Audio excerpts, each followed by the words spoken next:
Hey guys, I'm Igor and this is my implementation of 50g.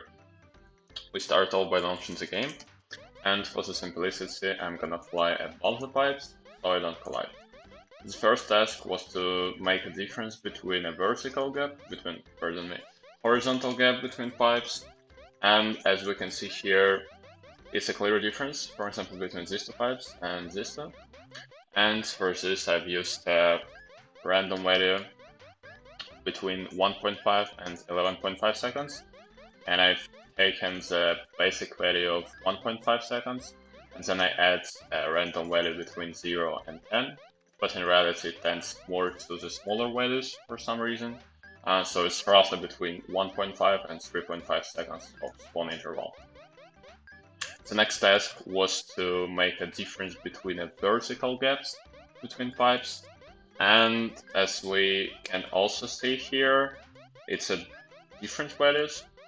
And here I've also used mesh.random, and the values between 85 and 140 pixels.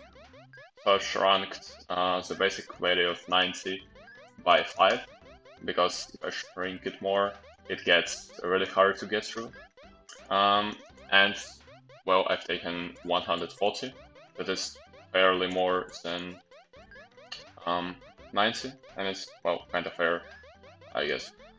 And the last task was to make a pause button to stop the game, and if we press P, the game gets paused, and we can see a pause button, we can see a text that says press enter to continue, and our main scene stops, and as we press enter, game gets resumed, and as we can also hear, when we pause the game, it makes kind of burst sound.